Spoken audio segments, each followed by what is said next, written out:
My name's Marc Wolf, and I'm the Director of Horticulture and Environmental Stewardship at Mountain Top Arboretum, which is up in the Catskills in Tannersville. So I'm gonna look at, and this morning I was outside pruning and bringing stuff to the brush pile and then putting in stakes of elderberry. So, that's the work I'm doing. So we're gonna look at these through my eyes, right? And I just wanna say, I wanna thank Olana, and I wanna thank Frederick Church. I really do bless him a few times a week. I bless him and Thomas Cole. Hi, welcome, come on in. We're just starting.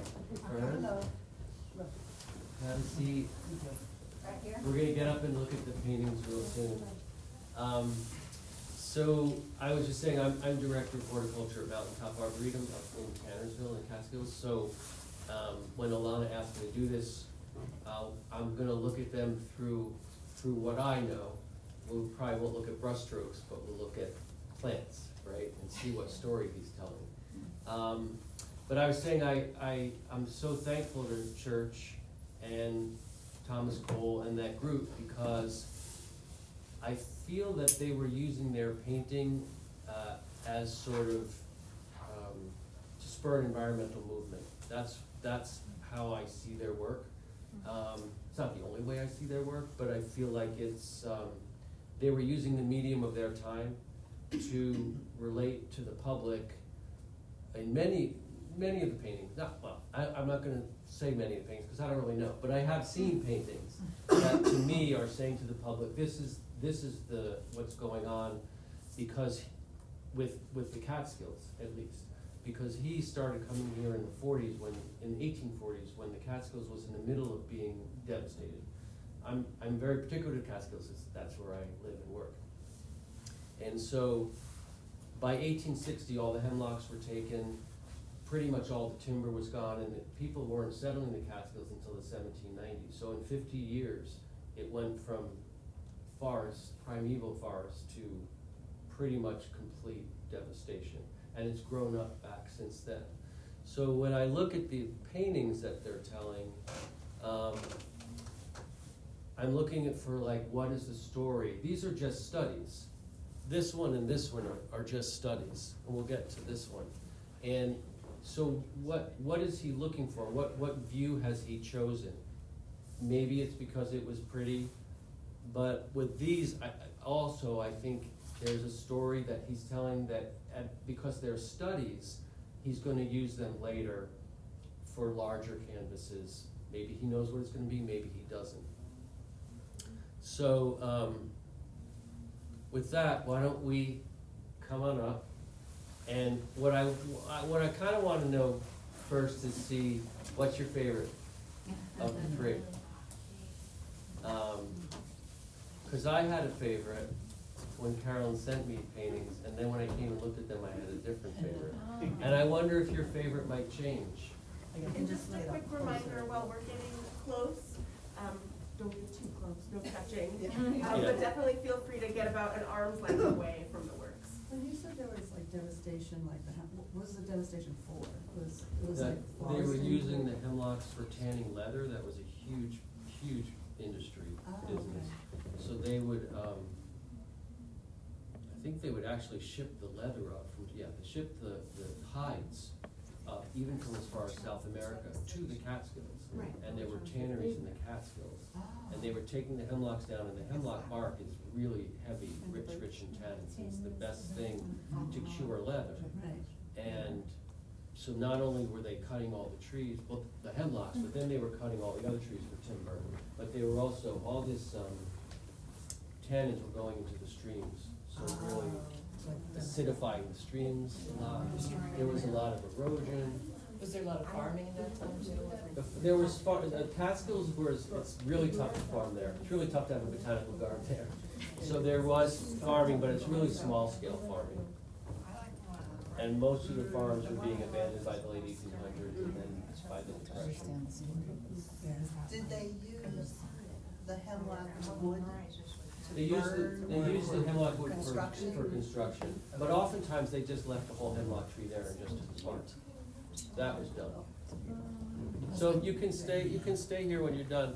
So whose favorite is this one on the left? Yours is the one all the way on the left? Yeah. Whose favorite is the one in the middle? And what about the one on the right? Oh, that's mine too. That one wins so far. Well, we'll see what's going on. So I want to start with this one on the left. We're going to sort of go through them in order of human disturbance. That's how we're going to look at them. So what's the, Carolyn, maybe you should tell me how, like when we're at half an hour or something. I can definitely flag it, yeah. When's the, what are you, tell me what pops out, if anybody, in Destruction. this one on the left? Okay, destruction. What's more, all right, the stump, good. Anything else? The light for me is what I like. The light The light in the back. in the back, Yeah. uh-huh. Okay, So beautiful. two really, those two things are sort of the opposites of what I think the story he sees here, and then he's recording for himself to maybe use later. So to get more specific, this stump on the right, can you see that it's rotting on the inside? Yes. So also, he's so specific in what he sees and what he portrays. So by telling us what he's seeing and how this stump is rotting, he's telling us what kind of tree it is too. So, I'll tell you, so there's an amazing book called Reading the Forested Landscape by Tom Wessels.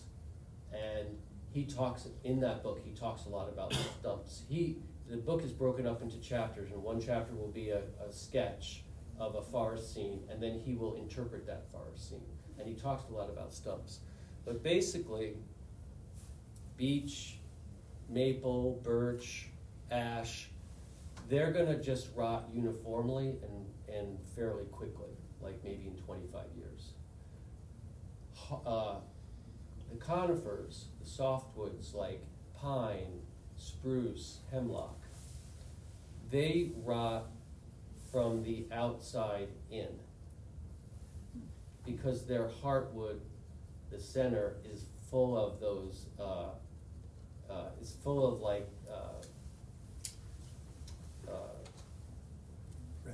resin and I forget what the word is, but that sort of antifungal and anti-insect, that's the heartwood. So the trunk, the bark actually rots slowly, but inside the bark, the outer wood rots fast.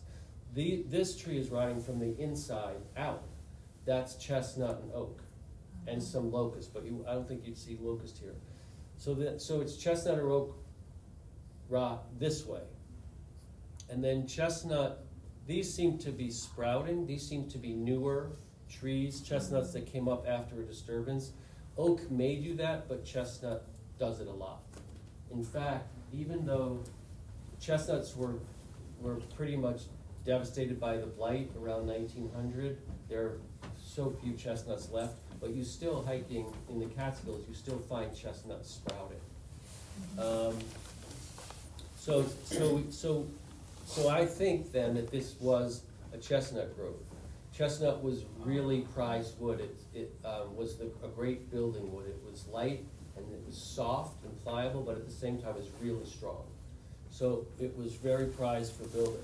So it's hard to tell whether this stump and that stump were cut, because they're not cut as flat, but I think they probably were also taken down.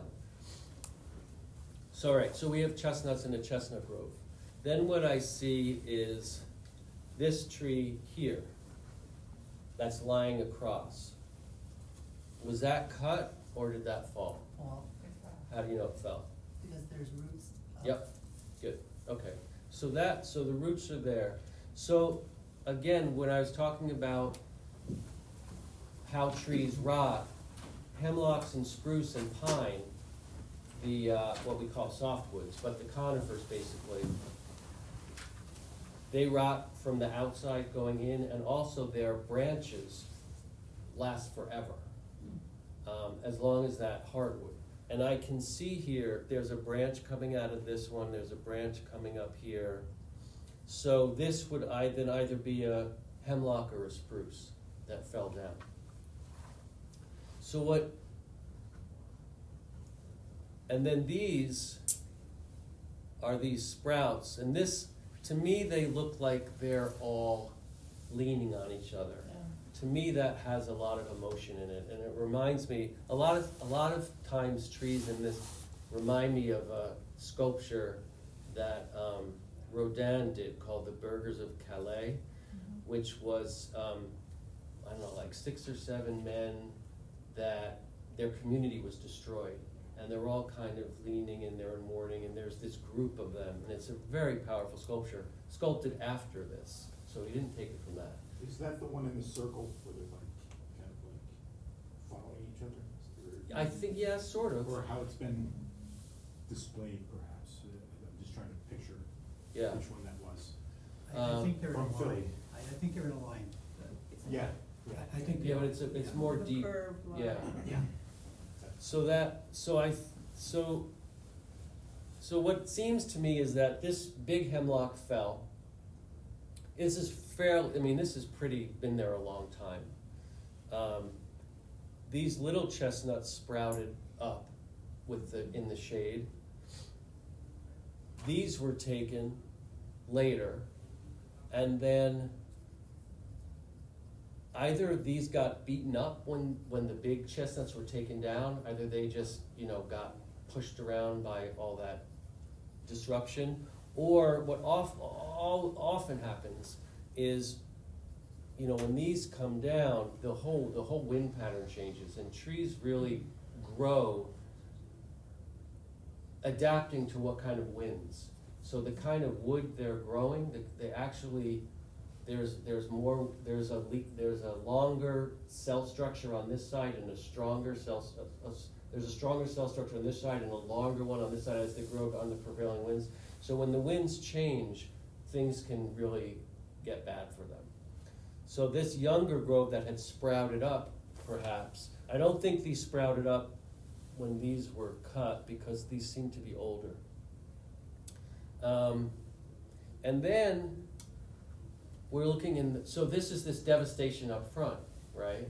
And then in the back, there's this sunlight and there's this warmth, and it seems like maybe things are gonna be okay. And what we're seeing there is there are trees called pioneer species, and they're the ones that come in first into a disturbed site. So they're less shade tolerant, they need sun, they grow quickly, and they're adapted to come into these disturbed sites, whether it's, usually they're a natural disturbance, whether big trees come down or a windstorm, and then all these, what we call pioneer species can come in.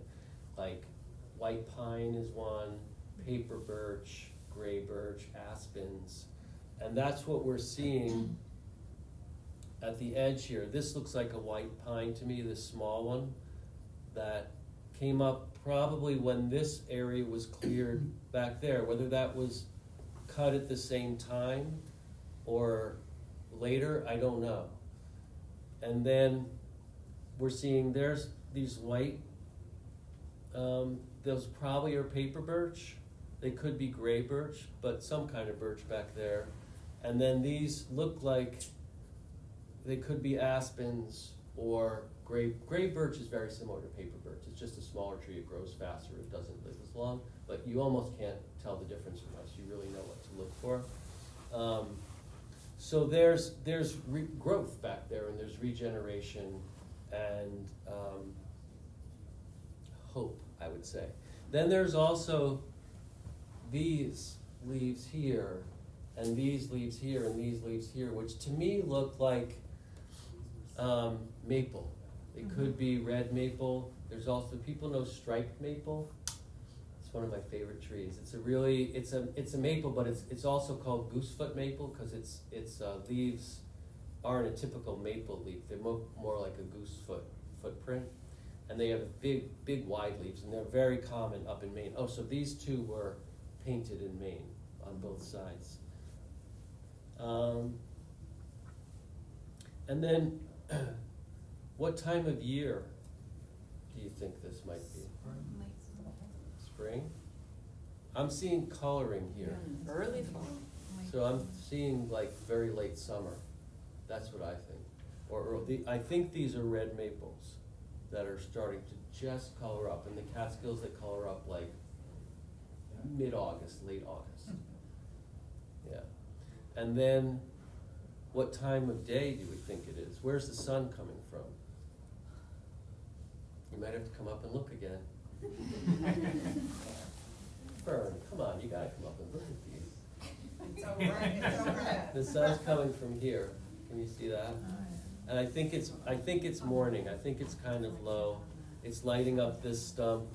This seems to then be east. There's moss, not that moss always grows on the north side, but there's moss here that could be on the north side. And behind us, like if he's looking behind church, we're still in shade. So whether that's the forest that wasn't cut. But it feels to me like he's sitting in the forest looking out. There's this great term that these psychologists that did a lot of ecology work, psychologists doing a lot of ecology work, and they talk about prospect refuge, which is a place that is very comfortable to be. And the refuge part of it is that you're safe, you're hidden, but the prospect part of it is that you have a view, whether it's of enemies that might be coming or animals to hunt. And there's a great prospect refuge up at the Arboretum. We're a deep hemlock forest, and then there's this big open marshland that opens up.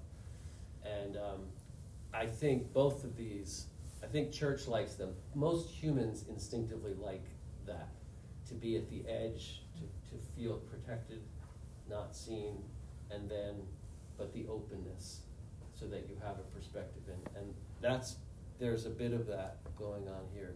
And then there's this ground cover. No deer. So at this time, 1870, is that when this is? 1870s? I forgot. I think it's... Yeah, late 1870s. Yeah. Yeah.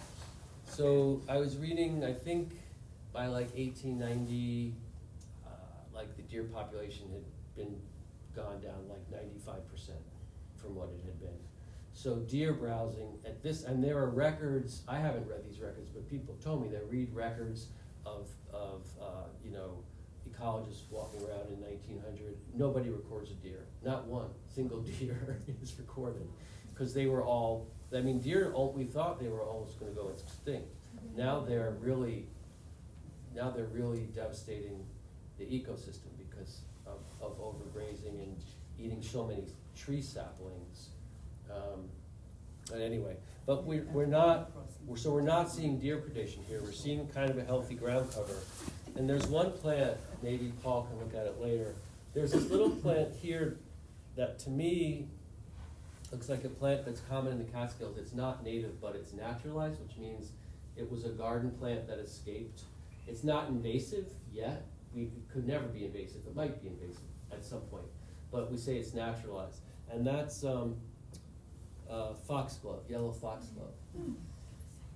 But I emailed with the state botanist up in Albany and asked him, like, when was the earliest specimen? Because people pressed herbarium specimens for scientific research, and they don't have herbarium specimens until 1900 in New York State, anyway. So I don't know what this plant is. I'm trusting Church that he didn't stick a plant in there, but he may have. Okay, so we have all different stages in this story, right? What's going on with the red on the... Here? No, in the middle. Here? Yeah. Is that just bark that's decayed? That's a decayed Yeah, I think, tree. and it's just reflecting off the sun. It's interesting because he does something similar with red bark Yeah. here. Right, yeah. I fear here, we'll talk about this later, but I almost feel like that's his palette, and then he's using it to get color for other places. I don't know, but, yeah, that's just, I don't know where that red, I don't know where that red comes from. That stump there in the middle, This one, yes, that looks like it may have naturally had the tree come down, and maybe that is the tree leaning against the others, and it's just decaying. yeah, that is possible. I thought about that at first, I think these were both cut, cause they seem about the same size to me. But it does still have that thing sticking up, so either it was not cut as well as that one. Yeah, because you can see a little green through it, it looks like. Yeah. So anyway, this is the one that I think has the most story going on of the three paintings. And should we move on to the next one? Yeah. Okay. So this one, what do you see prominent here? What is he showing us? Path of the woods. It's Path like a like fallen a tree. naturally fallen, Looks like a naturally fallen tree, yeah. young And- forest. Uh-huh, the birch, right. Paper birch? I think it's a paper birch. That's, to me, that's the most prominent here is this paper birch and the tree that's come down. So is he showing us stumps? No. No, he's not showing us stumps. And so at first I thought maybe this was a blowdown, you know, and things are coming up. Things are coming up, but it's possible that it was logged, because this is also Maine, and Maine was heavily logged. I just sort of quickly Googled, and they said this. So these were painted at Mount Katahdin when Church went up for a painting excursion with some other painters, and it wasn't easy. I mean, they camped out. It was storming, and they had to take a train here. Then they hiked for like 2 or 3 days, and you know it was rough. But Maine was logged, maybe not at an extensive like clear cutting scale, but it was pretty well logged at this time. So it could be that what the main species that were here were those trees that rotted more quickly than the oak and the chestnut. And I don't even know if chestnut goes this far north, because we're pretty far north compared to us. When I first saw these trees, all these small ones, 1, 2, 3, 4, 5, I thought they were red cedar, which is actually in the juniper. It's actually juniper, it's called red cedar, but red cedar doesn't go that far north. So that means I think that these are northern white cedar, which is arborvitae, which a lot of people know, gardening, arborvitae. That's what I think those are, just from the look of the bark, and also because of how, so if there was let's say there was a blowdown, and again, this tree, what are we seeing here? The branch? A little branch. And what are we seeing? There's another, that could be the tree behind, but when I zoomed in really close on the, on what Carolyn sent me, it looked like that branch was also coming out of here. So again, with those branches that are persisting, then that would be a conifer. And it probably is a spruce or a hemlock, probably a spruce, and just because of who it's growing with. And the bark looks more spruce-like to me than hemlock. But it's not down as long as that one down. That hemlock has been down for a long time. Moss is growing on it. This looks like this still has bark on it. So if this were logged, if he's showing us something that was logged, then this spruce probably was too small to take. And like at the Arboretum, we have hemlocks that are, 270 years old. They're 36 inches. That's big for up in the Catskills. And technically, I guess they're first growth because they weren't, they're first growth tree.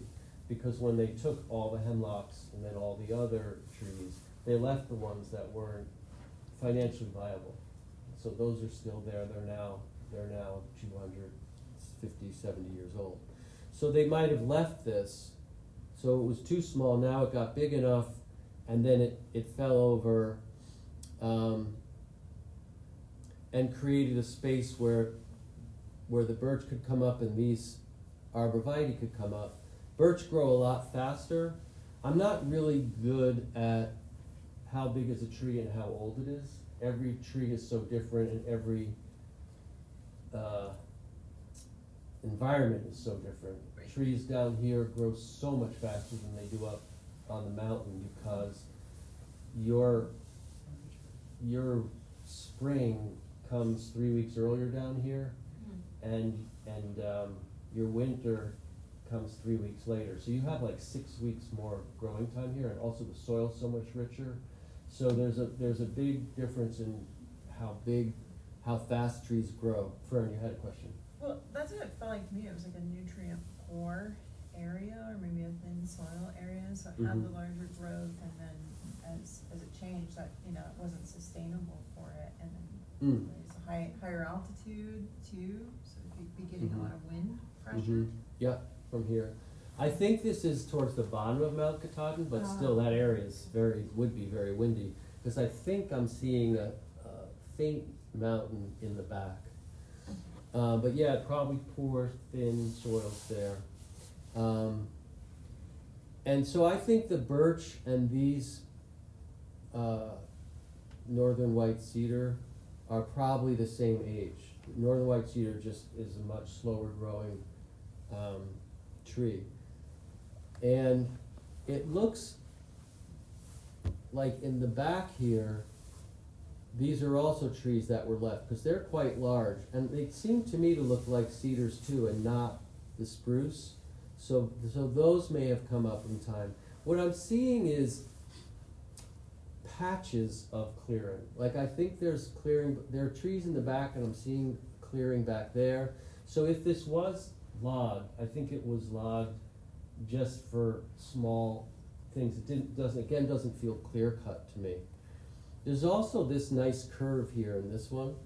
So this tree might have come down on that, and that often happens. The trees respond to that in their growth.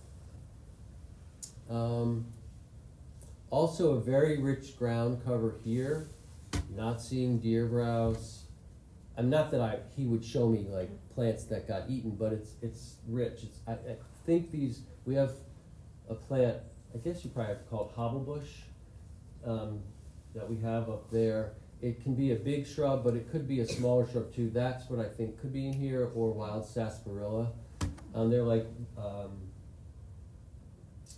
that's an herbaceous layer plant because these with kind of large leaves. There's a fern in here. So again, the story he's telling us is some kind of disturbance. Hard here, because he's not showing us the devastation there, but he's showing us some kind of disturbance. What time of year does this look like? Fall?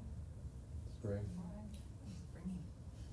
I'm not seeing fall color yet, but I feel like it could be like late summer or high summer. It's to me it's past spring, because it doesn't have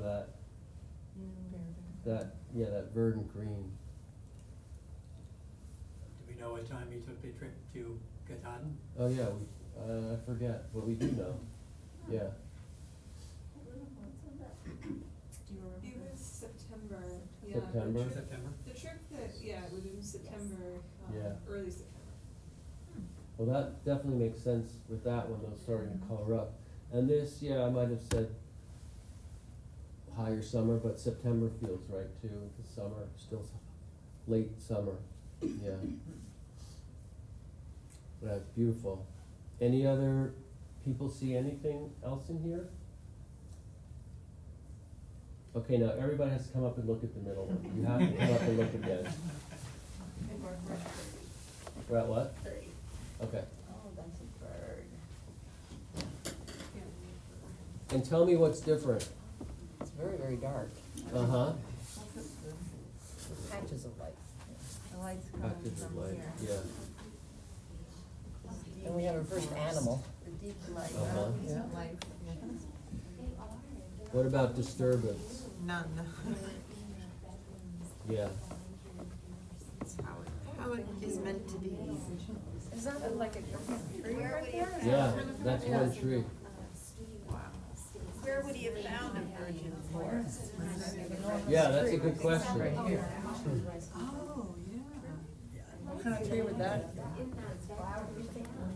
Well, We're gonna discuss that. yeah. Oh, I didn't catch that, yeah. It's just What did you catch? What are you seeing? like a giant tree. Yeah. Has everybody seen that there's one gigantic tree here? Oh, yeah. What is this? Yeah, that's another big monster tree back there. Oh, it's through the leaves. Yeah, yeah. You get a little bit of skylight. Uh-huh. Yeah. Beautiful blue. So like rich. That's what it reminded me of. Yeah. Yeah, the light. Moss. So this one, surprisingly, does anybody have an idea of where this was painted? Not in Maine. Not in Maine. In the tropics? Or west. In the tropics? Yeah. Tropics? It's Mexico. Mexico? Yeah. So they So, didn't but clear this cut is, their forest? this is a painting that he painted here. He was here one winter by himself. His wife was off somewhere, his elder son was off somewhere. He was the only family member here. Of course, there were other people around. But he used to go to Mexico often for in the winter, and he couldn't go that year. And so this is his replacement for being there, I would say. When I first saw it, when Carolyn sent me the pictures of it, I was like, oh, first growth hemlock forest. Totally. I looked at it, I was like, oh, first growth. But then I was like, oh wait, there's something more, and there's a snowy owl. You know, it all makes sense to me. And there's when you look at this foliage back there, it's much more tropical, and these vines, I mean, we have vines, we have poison ivy, gets to be a big vine, and native grapes get to be big vines, but we don't really have vines like that. But Carolyn said to me, well, it's interesting that it reads hemlock, first growth hemlock, like primeval hemlock, to me, because he painted it here. So he may have had in his mind what the ground layer here is like, you know? It feels very much like ground layer in the first growth forest. There's still first growth forests in the Catskills. They're not expansive, all dotted all around. Could you just tell us what that means? First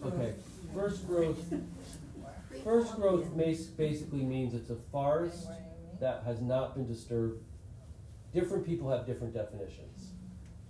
But my definition is that a forest that has not been disturbed by humans and therefore still perpetuates. Oh, wow. There could be very young trees in a first growth forest because there's a lot of mountaintop balsam fir and spruce forests in the Catskills, 3,500 feet and above. The humans can't get up there to log, it's not even worth logging them, but it's a young forest because it's continually blown down and iced down, so the trees are young, but it's a first growth forest. Got it. But in our minds, mostly we think of first growth forests as these big, huge trees. It's like an old. And there are still patches of that in the Catskills. And that, my backyard, the ground looks like that, even though it's not first growth. So this ground, you see how sort of tumbly and hummocky it is? Obviously it hasn't been used for agriculture. This tree, it doesn't look like this was ever, well, let me get to I'll start with the ground. It's something called pit and mound topography. And that is when a tree blows over, when it falls down naturally, Yeah. there's a pit where all the roots were. Right. As this decays over time, it leaves a little mound. So there are gonna be little mound, this is just a soil mound, or it pulls up rocks and stuff with it. When you see a tree grow over, you see it, like so much is in there.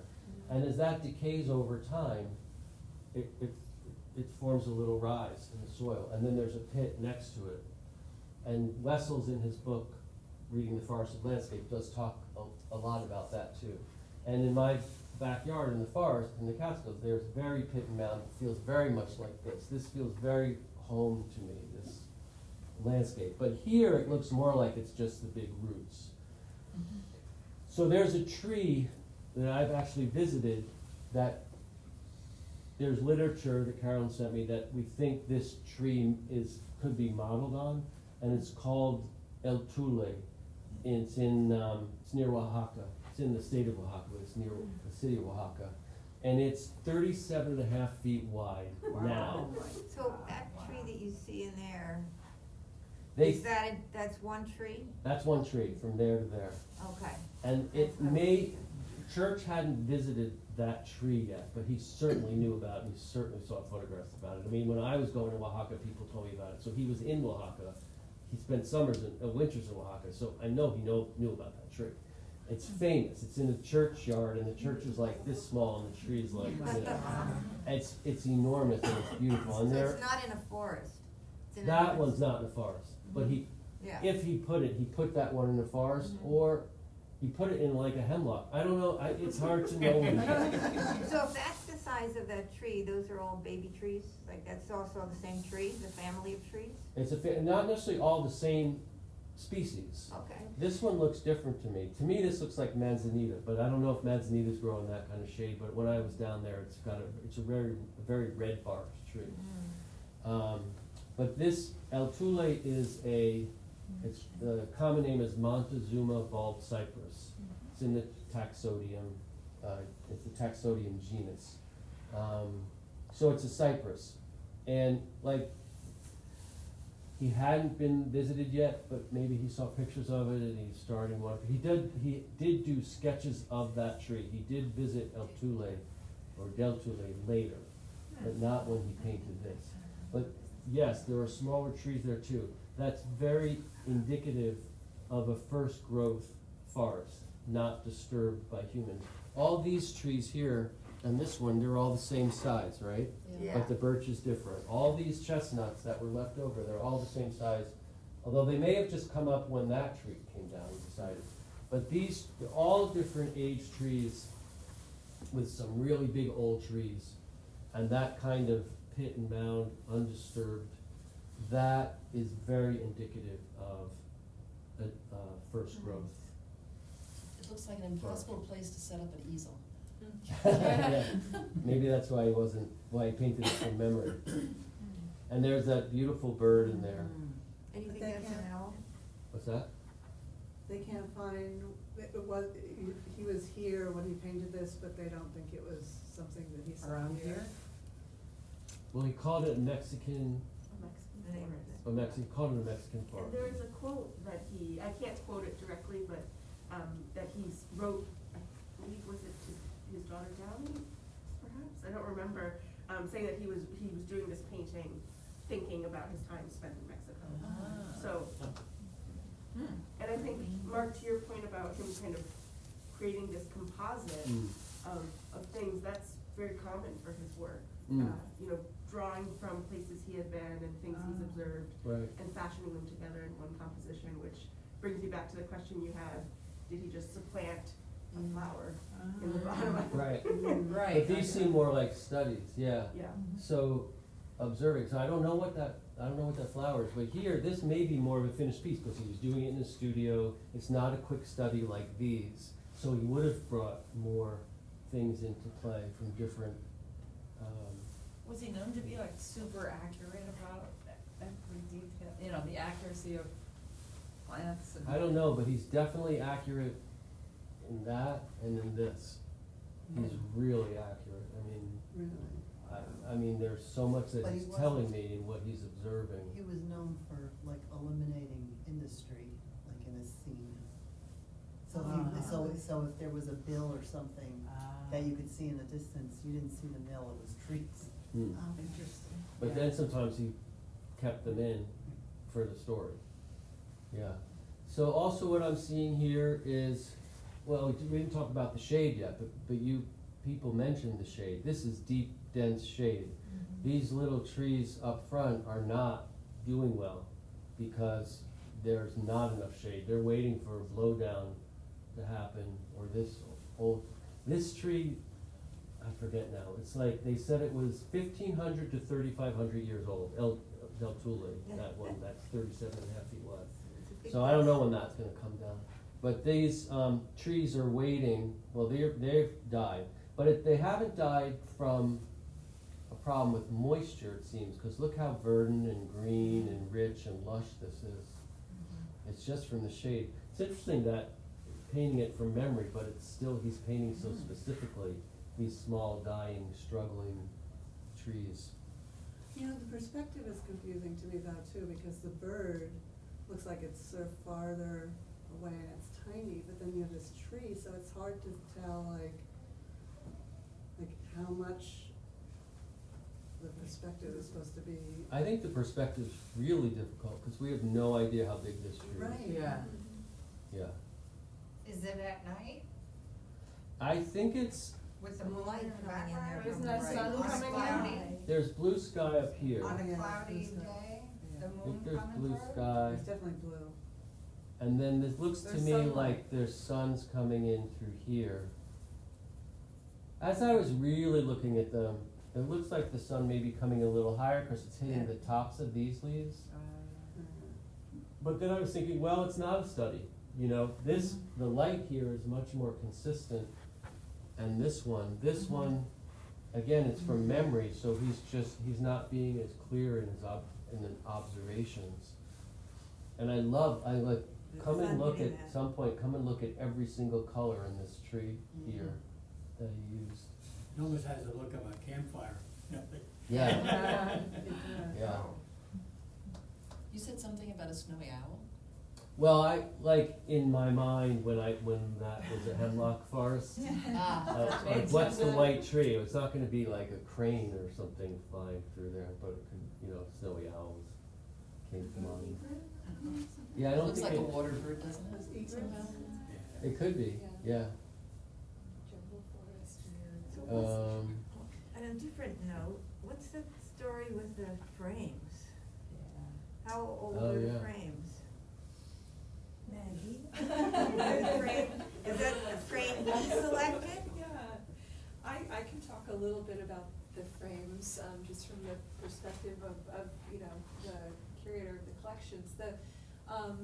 The frame in the center, we believe is a 19th century frame. We don't know the precise date, there's not a maker's mark on it, but it was, this piece was in this frame, at the time that Olana entered became part of New York State Parks in the mid-1960s, so it had been on display here in the house. And Church had framed it for display. The other two on either side, we believe, had also been framed at some point in the past for display here in this house. But at some point had come out of their frames, so by the 1960s, they were in storage up in the attic. We were in a little bit of tough shape, so they've since been conserved, and those are modern reproduction frames of those two. But they're meant to be in the style of, gilded 19th century. Well, they certainly They look. definitely look like it. So you So think they're they were hung appropriate. in the house? We think so. They were, all three of these actually, they're painted in oils on paper. And of course, we're sort of understanding the two on either side to have possibly been painted, in the forest, potentially from life as a study. But then that paper was later either by Church or someone working with them mounted onto a canvas so that they could be framed and displayed. Again, and then this would have been either in his studio or here, like within the house itself. So these were the frames that they preferred at that time. Yeah, these are very, of a sort of late 19th century style. Any other questions?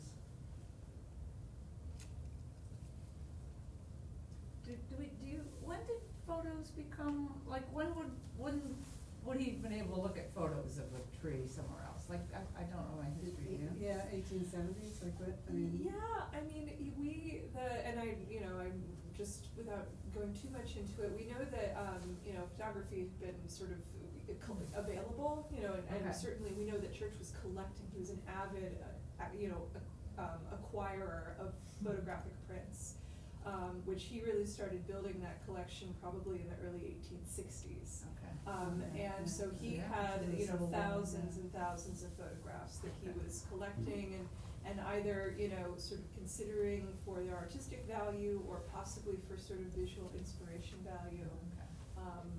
I don't know that we, apart from, views of, he did, you were talking about whether he would have seen a photograph Yeah, of the Of the tree. Arbol de Tulay.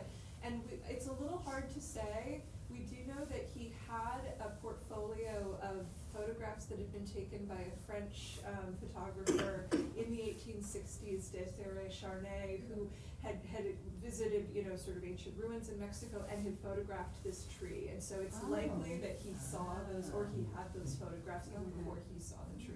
Yeah. Very interesting. So is it my understanding that that's kind of a devastated situation With regeneration happening. with regeneration? This is a regenerative situation, Mhm. and that's a pristine, Well, I would say undisturbed, yeah, undisturbed by man. yeah. Yeah.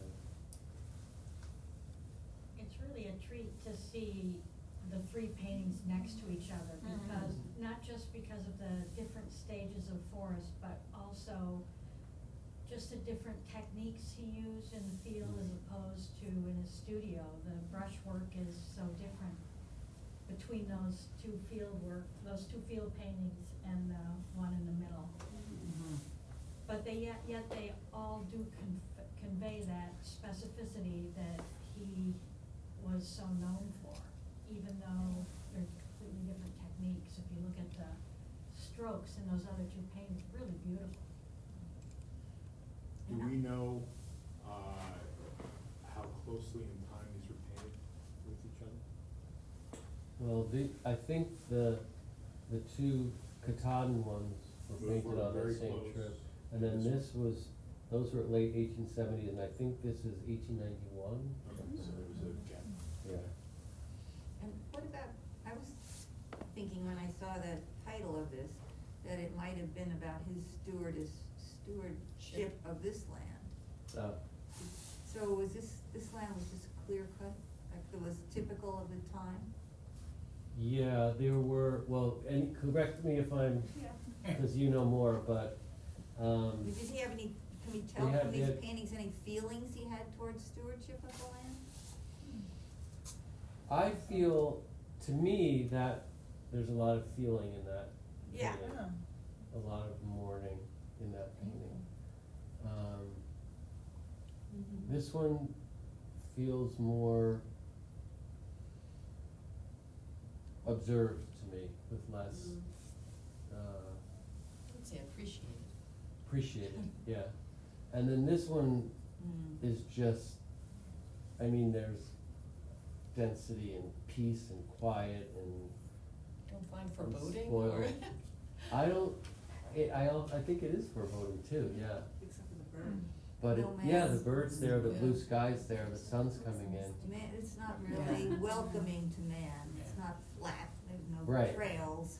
But if you like to explore, it's welcoming. Yeah, you don't Very mind. mysterious, very mysterious looking. Yeah. Very Yeah. mysterious, Yeah. yeah. So in regards to his own land, did he just do what everybody else did and farmed it and flattened it? I think when he bought it, it had already been farmed and pretty much flattened, and there were woodlots that were used for wood for, burning for, heat, and maybe, and for making fences and things like that.